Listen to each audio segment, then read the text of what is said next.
I'm still David Jacoby. And on the cool check-in. Together we are Jalen Jacoby. What is it that we do? We give the people what they want. Yes. As we prepare for the weekend, we have the AFC and the NFC Conference Championship games. And we're going to start in Kansas City, where they will be hosting the Titans of Tennessee. And I have one question for you. Where my homies? Where they at? Where my homies? Patrick Mahomes. I'm telling you, they were down 24-0 against the Texans at home. And I said to myself, I still feel like Patrick Mahomes and the Chiefs can do this. And they did. They came all the way back. And there's all this attention on Lamar Jackson and all the records he was setting and how he was the clear MVP. And Mahomes was injured early in the season. I think Mahomes saw all that. And he's like, I still haven't changed. I'm just going to have to get to the postseason to prove to you that I'm still the quarterback I was last year. What do you think Patrick Mahomes' performance last weekend, and what do you expect in this one? You didn't mention the fact that they were down 24 points to start the game. Mm-hmm.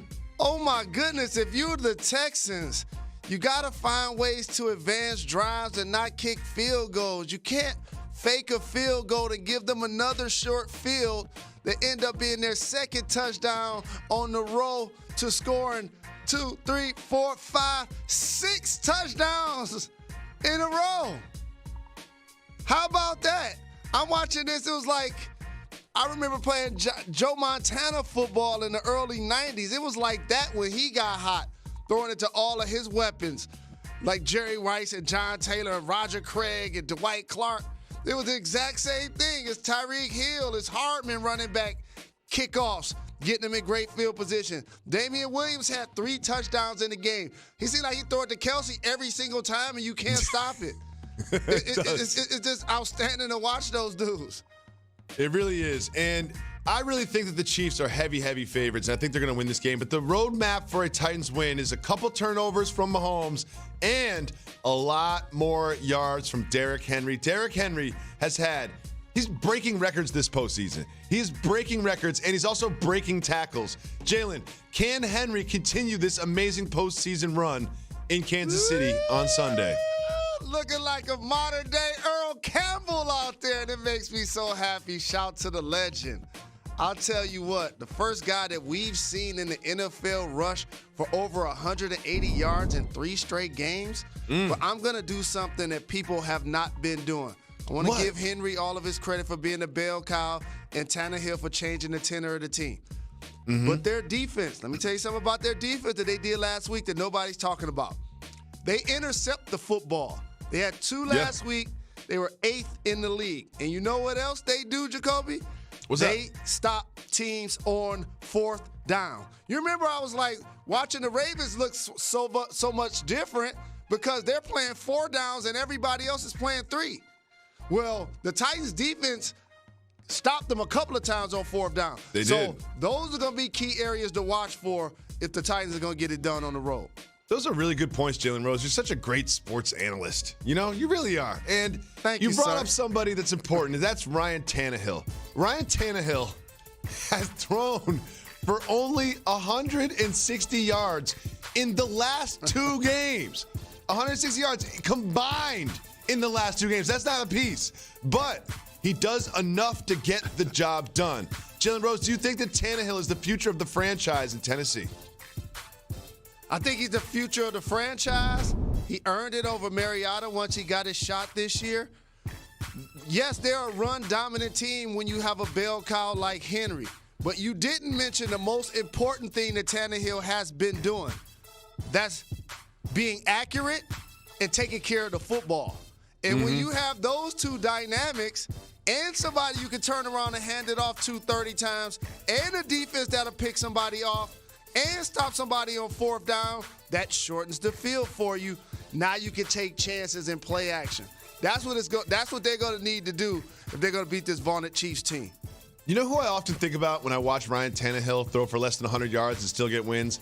I often think about a gentleman that you mentioned, Marcus Mariota. You know what I mean? Like, I think he's sitting there on the sidelines, holding a clipboard, being like, I can throw for 100 yards a game. You know, I just feel like he's on the sidelines like, what about me? Are you really telling me that Ryan Tannehill's going to get my spot? I'm sure his agent is on the phone right now. Telling he's like, Marcus, don't worry about it. I got some interest from some other teams. You'll be starting next year, and I hope that we go against the Titans and we can smash them, and Tannehill will throw for something like 56 yards. So here's the thing for Mariota. He got to remember, one man's trash is another man's treasure. Look no further than Ryan Tannehill, who played with the Dolphins and may have a chance to represent in the Super Bowl playing for the Titans. Nobody can say they saw that coming. No, they cannot. Let's move our attention to the Bay, where the San Francisco 49ers will be hosting Aaron Rodgers and the Packers. Now, this one, to me, does not have a clear favorite. That's just in my mind, in my opinion. I see no clear favorite. But one thing I do see, I see the San Francisco 49ers defense getting to Aaron Rodgers. They've got the guys that can get in the backfield. Bosa, Ford, Armstead. They just seem like they're constantly disrupting the opposing quarterback. Do you think they'll be able to pressure Rodgers and change his game? The best units left in the NFL playoffs right now, to me, are the Kansas City Chiefs offense and the San Francisco 49ers defense. That's why I want to watch those two teams play in the Super Bowl. You talked about the defensive line, all of those first-round picks, and that's been crucial. And when I'm watching Bosa get off the ball, as somebody has watched a lot of pass rushers, I'm seeing a little Reggie White in him. Ooh. I'm not saying that he's using his move. I'm saying that he just looks faster than everybody else. It looks like he knows the snap count, along with being fast and strong and really good at getting to the quarterback. And so that's going to present a unique dynamic for Aaron Rodgers, because they got crushed earlier in the year by the 49ers, by the way.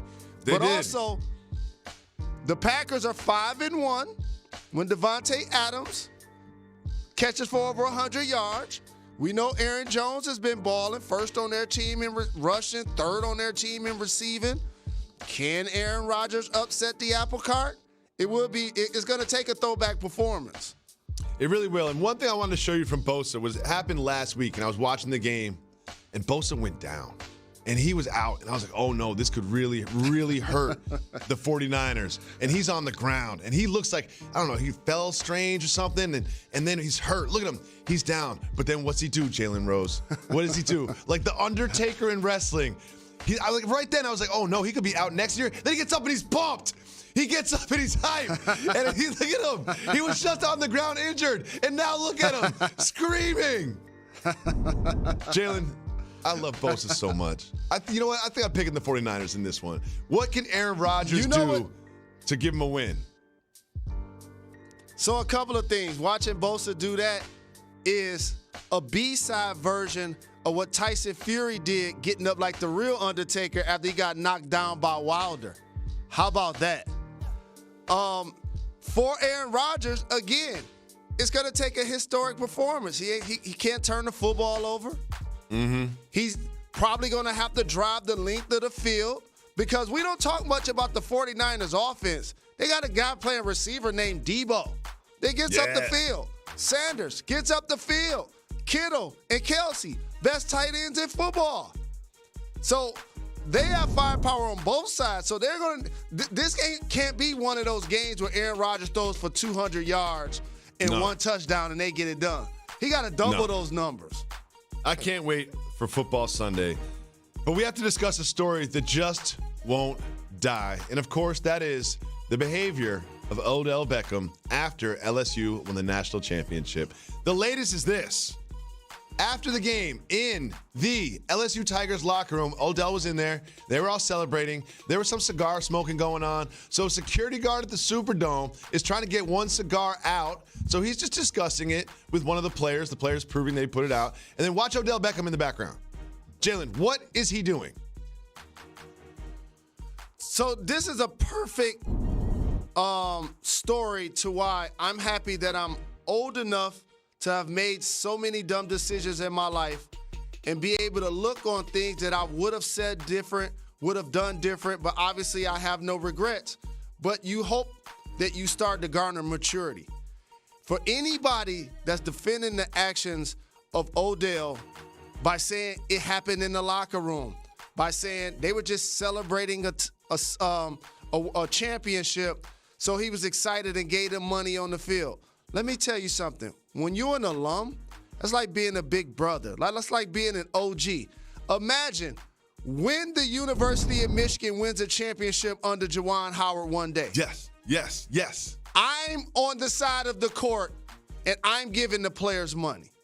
What if I'm in the locker room, and I behave like you just saw Odell Beckham behave on video? We all know that will be a domino effect of ramifications. Mm-hmm. And I know the locker room is and should be sacred, but they weren't at LSU, and that wasn't a dorm room. They were at the Superdome. Now, I agree. I wish the young people would have got a chance to smoke their cigars, drink their drink, do whatever they want to do, and have their fun. Sure. But if that's the rule, and you see a cop enforcing the rule, the OG got to set the example and be the person to diffuse stuff, not the person that continues to instigate stuff. That ain't what you there for as an alum, as a big brother. Send them Beats by Dre. Don't give me cash on the sideline when I ain't got no pockets, and you put me in a compromising position, and now the university got to come out and say that it was fake money when we all knew that was a lie. Now when Ed Orgeron goes in the living rooms, this is going to be dirty pool played by recruits that are going by competition that are going after the same recruits. This is just unnecessary roughness, Jacoby. It's just something that you can't do. I know you were happy that they won, but can't nobody act like, as a mature 27-year-old man and a professional, we can't act like he didn't take it too far that day with those two situations. He did, and the latest is that security guard that he touched has filed a complaint. Now there's an arrest warrant for Odell Beckham Jr. Jalen, sometimes there's some video that comes across social media that we really need to break down in detail. So it is time for me and you to go to the table.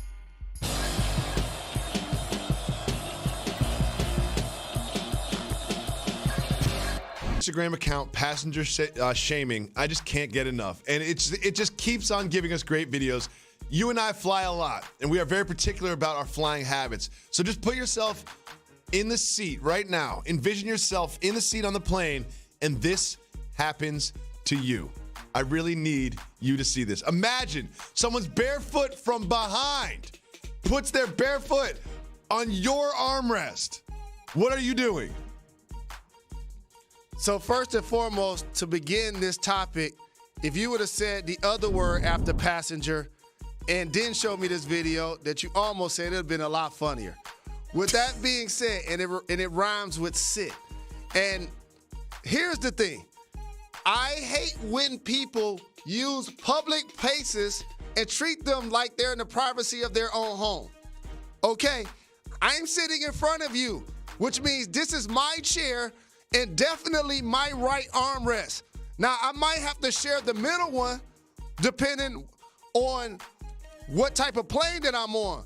But you're violating, you're in my personal space. I gotta talk, you gotta take that down. And remember, I got long legs, and I ain't even doing that to people. So that's a violation, flagrant foul. That is gross. That again, something that you would say. You deserve to be arrested. They should have the police waiting for you when that plane lands, and that you deserve to be arrested. Jalen Rose, huge fights this weekend in Vegas, and we'll be talking to one of the combatants, Holly Holm, right after this. Welcome back to Jalen and Jacoby. Jalen Rose, we are now going to be joined by one of the stars of UFC 246. Holly Holm joins us live from Las Vegas, where she will be fighting Raquel Pennington in a rematch between you and Raquel. What do you think will be different about this fight as opposed to the last one, Holly? You know, first rematch in MMA, and I'm excited for it because I'm a completely improved fighter than I was the first time that I fought her. That was my first fight in the UFC, and I was still pretty green to grappling and wrestling and things like that. So I just feel so much more confident with a lot of the rest of my, martial arts game, the full kind of being a little bit more well-rounded than I was the first time we fought. So I'm just excited to be able to display those, those new tools I have. Congratulations on all your success. Best of luck this weekend. Does it help you somewhat Thank you. that the spotlight isn't necessarily all on you because you're sharing a card with Cowboy and Connor? I just don't really think about that as much. The pressure to me is always just victory. I want to win, and I want to make all the hard work worth something. So it's never really, if I'm co-main event, main event, undercard, the pressure's still on. If I'm not the main event, it's, I need to work to the belt, which means that's where you're going to be as a main event, So it's, the pressure is always to want victory and to move forward. And it's kind of just a pressure I put on myself, but in a positive way. I just use it for motivation. So I'm just excited to be part of a big card, and just kind of here to do my job and focus on my fight. So you mentioned that previously, before you were in the UFC, you had a lot of experience in boxing and kickboxing, and in and outside the UFC, you've landed some of the cleanest head kicks I have ever seen. I'm not flexible enough to even get my leg over my waist, but what does it feel like to connect with a head kick the way that you have? Oh, that's what you work so hard for, is just to land a head kick like that. It's not just to be able to throw a head kick and halfway, land it, but to land it clean, that just feels good. And I don't ever want ill will, as far as in a fight, but there's just a satisfaction you feel by landing a really good, head kick, any kind of shot really, but I do love the head kicks, and that's always been more of my favorite thing from any kind of kickboxing experience I had, and so it's definitely something I love. I don't always only want to fish for that, because that just makes me too predictable, so I only want to throw it out there when I can and when the opening's there, but it's a satisfaction that feels awesome. So, Holly, I played professional basketball for a long time, and we often joke that players much rather be held back than actually get into an altercation. But in your sport, it comes with the territory. So what is it actually like to be able to punch and or kick an opponent? Because there were many times I wish I could have done it as well. It feels good, and it's just there's a couple things to it. You don't ever walk, I don't anyway. I don't walk in with actually ill will in my heart. It's just two people have trained to become victorious in the end, and I'm facing somebody who is trained to try to beat me, to knock me out, to choke me out, so it's you're in there for survival, yes, but you're also in there for your own fight. It's kind of it's a whole different kind of aspect when you're the one actually fighting instead of just being on the outside watching it. But I definitely love my job, and there is something that is just very satisfying and very fulfilling about getting in there and being in an actual real battle, physical contact battle, and being able to be victorious and pick your shots and really get in there and just feel the passion and get gritty. So, Holly, you mentioned all the training that you've put in for this fight and other fights, but as you get this close, when you are so close to the actual fight, how does your training and your preparation change? Right now I'm just tapering down. It's just, let's sweat a little, let's move a little, let's keep the body, moving, keep the muscles warm, let's make weight. That's half the battle right now. So it's just, you don't want to break down the muscles right now. You just want to keep them tuned up and just ready to go. So, you know what? I'm terrified to get into a physical battle the way you do when you go into fights in the UFC. But one thing I always think about is if I did, I would party afterwards. I mean, you're in Vegas. Are you going to celebrate or commiserate whether you win or lose against Raquel? It's hard for me to celebrate if I don't get a victory. So my plan is, yes, to be celebrating because I'm going for a victory. But my type of victory, I don't know, it might be different than some people. When I get out of a fight, some of the things I want to do is just sit down with my closest people that, support me and my team and just eat maybe some French fries, have a cocktail, and just laugh together and just kind of have that relief of the pressure and but with the people that really help you get there. I don't really ever feel like I need to go out and experience all these new things. I just want to be surrounded by the ones that are closest to me and just enjoy the moment together. Well, you're a terrific fighter. Mm-hmm. I love French fries, crispy, well done. I love cocktails. Oh, yeah. I love French fries. We're going to be rooting for you and supporting you the entire way. You're welcome to join us anytime on Jalen and Jacoby. Anything else you may be passionate about. Thank you so much for joining us, Holly. We'll be back with more Jalen and Jacoby right after this.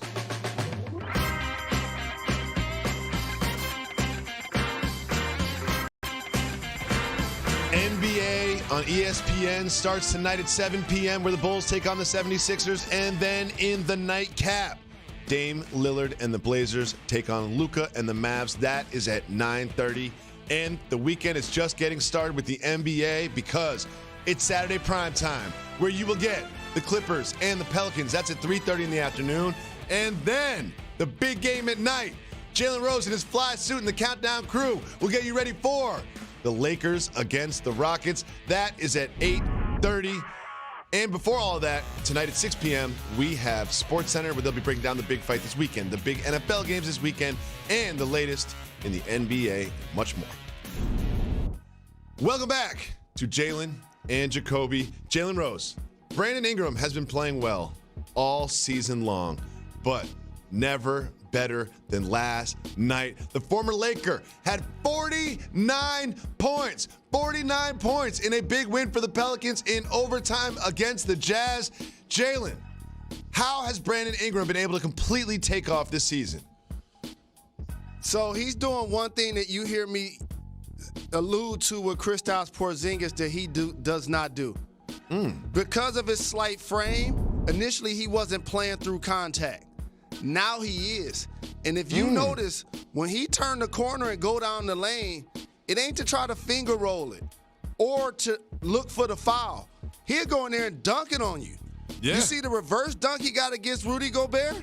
That was crazy. That's the improvement. That right there is the improvement. He can shoot the three. He can play mid-range and play on the post. But now he done unlocked his entire offensive arsenal because he's playing from every phase, including at the rim and above the rim, which was awesome to watch. Jalen, simple question. Has Brandon Ingram played himself into an all-star spot in a packed Western Conference? I think it's going to depend on the team's record and their standing as it relates to the playoff seeding. I don't think that he'll be an all-star if they're lower than a 6 seed. Yeah, I mean, I think they will be lower than a 6 seed. They have won 4 of their last 5 games, but they're still sort of within arm's distance of maybe trying to get into the 8th spot. Do you think they could potentially be a playoff team even after their slow start? I think they had a potential. I got a couple of bets out there I'm trying to win with Greeny and Jay Will that they weren't. But that's when the team looked a lot different, and we thought that Zion was going to emerge as their go-to guy. Now that's become Brandon Ingram. And I'm going to make sure I say this because it's really important. Because we live in a society that sometimes is what have you done for me lately? Zion Williamson is about to put on a physical specimen show when he returns. He about to be out here dunking on people so hard and backwards and reverses, catching lobs. Like, I can't wait till Zion get back. I can't wait either. And you know, one thing I always say is that people don't celebrate enough. I celebrate just because it's the end of the week tonight. But we also have the Pelicans flying. Check out their post-game celebration after they beat the Jazz at home in overtime. They went a little overboard. Do you think this is too much of a celebration for a regular season game in January? Or are you here for it? Not at all, because it's all about momentum in this league. So you 4 games back at the A spot. You know you're getting a guy back that I just talked about in Zion Williamson. The Orange Kirk product has shown Brandon Ingram take that leap that we want to see players take. Ball has been playing better as of late. Favors giving them good minutes up front. So now you start to feel better about your squad. So absolutely, when a guy like this scores his career high but doesn't say much, you want to shower him and give him love. Jalen, time to give some love to the Milwaukee Bucks because they are far and away the best team in the Eastern Conference, and they proved it last night when they hosted the Boston Celtics, who are in the third place in the East, but there seems to be a big distance between these two teams. That man, the Greek Freak, had 32 points, 17 rebounds, and added 7 assists. Jalen, is there any team that's really a threat to the Bucks in the East? I would like to say no, but when the game slows down in the playoffs, the Bucks have one dominant reigning MVP in the Greek Freak that has improved his shot and has a great chance to continue to break all types of 30, 15, and 5 records. They also have both Lopez brothers, in particular Brook, who's shown me throughout his career recently over the past few years that he can knock down a 3 and post up against smaller players. Ilyasova give him good minutes. Yep. Matthews gives him good minutes. But the difference is when they go against teams that have more than one big physical body, looking at you, Philly, with Embiid and Horford, the size and the bulk of Simmons, sometimes on possessions against the Greek Freak, even Tobias Harris, that team can be an issue. Otherwise, I don't think the Celtics have enough size. We got to see what happens with Indiana when Oladipo gets back. I think they have too many shooters for the Heat. And so that to me, to your question, gives them a leg up. But I got to see what happens with Toronto as well with Pascal. I think they one more player away. So yes, the Bucks should be the team that represents the Eastern Conference, but those guys up front gonna need the ball. So, Jalen, when we talk about the Nuggets, we always talk about the Nuggets' depth. And last night was a really good example of that when they played the Warriors. Will Barton, we always talk about the stretch mark 5, Nikola Jokic, but Will Barton had 31 points. Malik Beasley had 27 points. We always talk about their depth, but, when you get injuries and you have to have people step up, they did exactly that. What did you see from the Nuggets role players last night that you liked? So when I'm watching the Houston Rockets, I try to figure, do they have some of them? They probably had the most dynamic guards in the game. Obviously, you got Sure. Russ, you got Hart, you got Eric Gordon. And then Boston, They have dynamic multiple guards. You got Kemba, you got Smart, and you got – but when I watch the Nuggets play, it's the wing position, like you just said, that's like, man, are they the deepest group in the game at that position? Will Barton and Beasley. You didn't mention Craig. What about Grant? What about Millsap? What about Michael Porter Jr.? Like they have so many of those. Yes. And so they have so many of those guys that you can sustain the injury to Murray because they've built out that level of productive depth. They do have the depth, and we'll keep an eye on that. But one thing that I wanted to point out is DeAndre Ayton. He's certainly been outshined by Luka Doncic and Trae Young statistically, but he's starting to come around. He had 26 points and 21 rebounds last night in Madison Square Garden. Does it count that it was against the Knicks? Oh, it definitely counts because Mitchell Robinson hustles and blocks shots and tries to give effort defensively. Everybody else that they were trying to put on what didn't have the height or the bulk to really contend with him consistently. And anytime you suspend it for as long as he was, same with the Collins for the Hawks, your teammates expecting you to make an impact when you come back. And yes, it does mean something, even though it's against the Knicks. Jalen, we have picked a new player in college basketball that we're going to give you consistent updates on. We will tell you who that is. But first, we have some very important news that matters.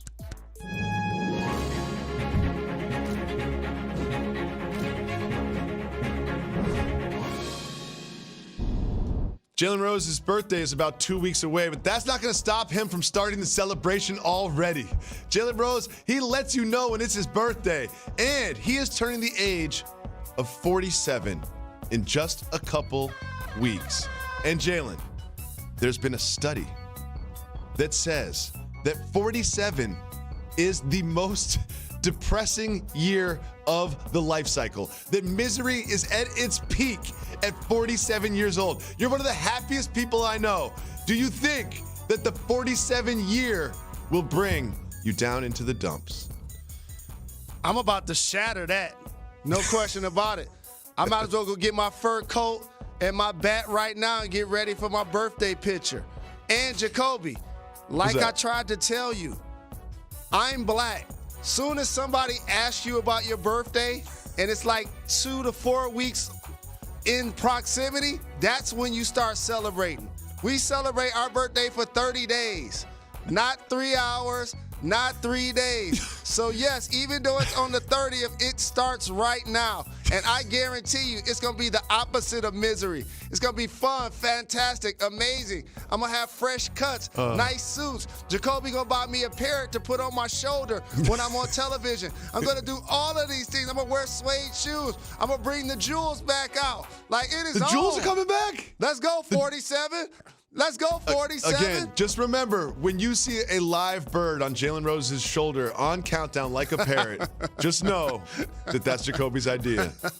When we come back, we will tell you the new athlete that we will be routinely celebrating in college basketball, and you'll be surprised when you find out who it is. Stay tuned. Welcome back to Jalen and Jacoby. Jalen, we got so tired of listening to you complain about what topics we do and don't have in the show that we made a segment just for you to choose. It is called Keep It Moving. If you want to discuss the topic, you say hit the brakes. If not, me and Method Man jump in the minivan and keep it moving. First up, we have... Let's get it. The Clippers, who got a big win last night. Keep it moving or hit the brakes. Hit the brakes. They beat the Magic last night. Kawhi Leonard had 32 points, 5 rebounds, and 5 assists. That is his 4th straight game with 30 points. Jalen, what do you think about Kawhi's performance? I think he found his comfort zone. He now looks like the player that was leading the Toronto Raptors. And yes, Pascal Siakam ascended, and they had multiple people play well when they needed them to. Van Vliet, Danny Green, Kyle Lowry. Now it seems like instead of trying to just work on integrating him into a team that has made the playoffs, it's more like they're giving the basketball to their best player and allowing him to make everybody around him better or be unstoppable, which he has been by scoring 30 plus in 4 straight games. He is unstoppable, and he has this sort of like robotic demeanor, and we've always sort of like thought of him as some sort of a cyborg. But Jalen, I have some evidence that might prove that he is an actual robot. Take a look at this video, and you tell me, what is he doing? He's programming his knees, Jalen. It looks like he's giving them either some heat or some coolness. And for somebody that's dealt with knee injuries, it totally makes sense. That's in-game load management. You know how much I like that. Take care of business, ice the knees, do whatever you got to do after that. But that's just some new technology that the players are afforded to. Jalen, Jeff Teague got traded to the Hawks. Keep it moving or hit the brakes.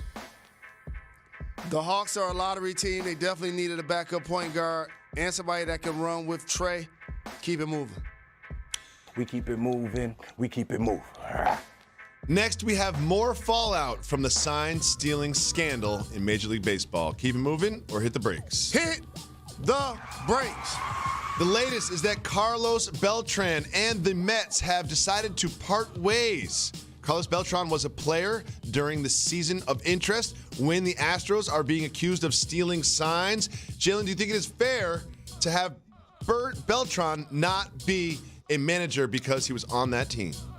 You can't have a guy be a manager when he was involved in this type of scandal, which is why the other 2 individuals that were involved as it relates to the Astros general manager and coach have been let go.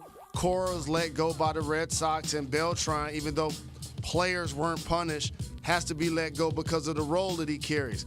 However, this video of Altuve and the accusations of the device that they were potentially wearing, I tell you what, that takes cheating to a whole nother level. The only other word I hate more is quitters. And so I'm really disappointed in some of these allegations that are being thrown out there around this story. Jalen, there are some weird suggestions about Trevor Lawrence. Keep it moving or hit the brakes. Hit the brakes. Trevor Lawrence looks to be the number one quarterback taken in next year's NFL draft. So some are suggesting that after what happened to Tua, that perhaps Trevor Lawrence should not play college football this season. Would you advise Trevor Lawrence to sort of take a year off in advance of the draft? I got to tell everybody something. Gauge each situation individually and don't figure everybody should do the exact same thing. What worked for Nick Bosa, to me, won't work for Trevor Lawrence. And here's why. He needs to play better football. He didn't have a great season. I saw the Heisman Trophy get handed out. I watched the ceremony. He wasn't there. I saw the national championship. He had 13 overthrows, and they lost for the first time in his career. I think he wants to come back and right all of those things, right all of those wrongs, and become a better football player. So now when he gets to the league, he can have the trajectory that we're hoping that Joe Burrow has after the season he just had. Jalen, we have a very quick Nas Carter update. Keep it moving or hit the brakes. Hit the brakes. We're always going to hit the brakes on Nas Carter because he is Jay-Z's nephew. Most recently, he had 10 points and 7 rebounds in Washington's win over Oregon State. And Jalen, I have some more important information. Just like we update Nas Carter every single week, at least because he is Jay-Z's nephew, we have a new player in college basketball that we would like to update consistently. Would you like to find out who that is? Keep it moving or hit the brakes? Hit the brakes. Sabrina Ionescu had 37 points, 11 rebounds, and 7 assists. Jalen Rose, why are we adding her to the list of people that we will constantly be updating throughout the season?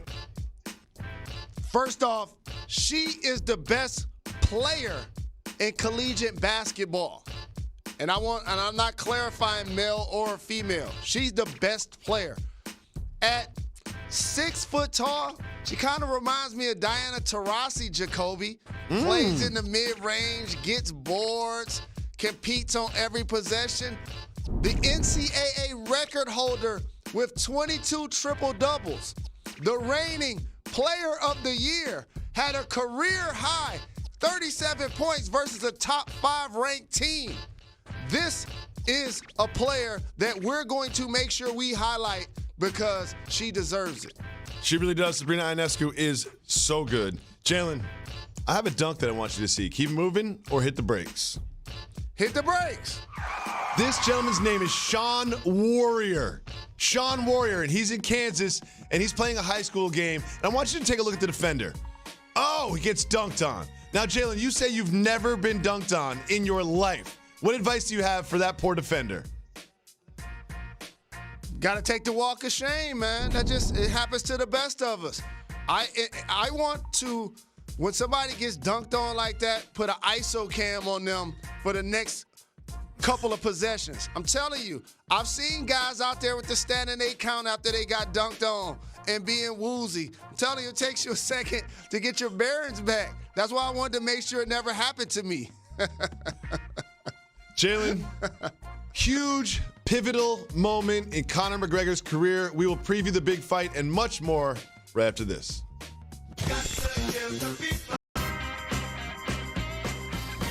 Welcome back to Jalen and Jacoby. Jalen Rose, we have a huge weekend in sports. Not only do we have the NFL Conference Championship games and some big NBA games on ABC, we also have a huge fight Saturday night between Conor McGregor and Donald Cerrone. Jalen, I look at this as an absolutely pivotal moment in Conor McGregor's career. After a loss in boxing and some out of the cage incidents, if he loses this fight, his career takes a serious turn for the worse. Jalen, do you think he can pull this off this weekend? And shout to Cowboy. This fight, whether you know it or not, has a big time effect on you and I getting out of the house. Oh, it does? Let me tell you what it is. Oh, what's that? Oh, yeah. Oh, yeah. Because if Conor go ahead and take care of business, you know who we might fight next? Our guy, Masvidal. Oh, yeah? We need that to happen. So we need Conor to take care of business so that could be a mega fight. I'm excited about that. I'm also excited about this, Jalen Rose. The Michigan men's basketball team takes on Iowa tonight at 9 p.m. Jalen, what did Juwan and the Wolverines need to do to make sure they have a nice run come March? Shout out to Xavier Simpson. He been balling all year, not only scoring the ball, but getting assists, and I love his running hook. It's tough to win on the road in the Big Ten, and that's what the squad is learning. And so you got to take care of the basketball. You got to make your open shots, and you got to protect the paint if you're going to get a win at Iowa. Quick message. Josh Christopher, who was on this show, is seriously considering going to Michigan. Josh, you got to be a Wolverine. You got to be a Wolverine. Next, I have a question for you, and it is cultural or regional? Let's go. Jalen, there's a skier by the name of Eric Balkin, and he connected a video camera to himself while he was skiing and, decided to hit the slopes. Let's just check in on Eric and his camera mounted on himself while he goes skiing in a mountain. All right, drop!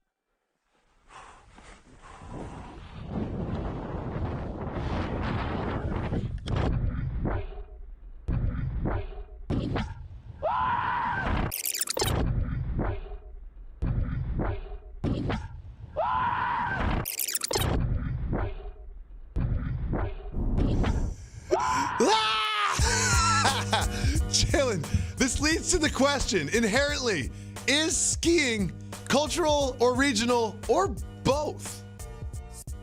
Let me tell you why this is so very cultural. Number one, when I was looking down the slopes from his camera, that right there looked like suicide to me. That looked like Russian roulette to me. That's what that looks like to me. Not like fun, not like wee. It looks like suicide to me. And not gonna be able to do it. The noise he makes is so special. I think it is both cultural and regional because it's inherent that it is regional because of the conditions that you need to go skiing. I, for one, am not a skier, I'll tell you that much. Before we end the show, I want to give a big shout to Alyssa Knockin, who became the very first official full-time assistant coach in the history of Major League Baseball. Salute to Alyssa and the San Francisco Giants for making this historic decision. Jalen, I want to thank you for turning 47 years old and telling me and starting to celebrate it. 2 weeks. We're going to celebrate your birthday this weekend? Celebration. We'll be back in a couple weeks. Enjoy the Australian Open. You got to give the people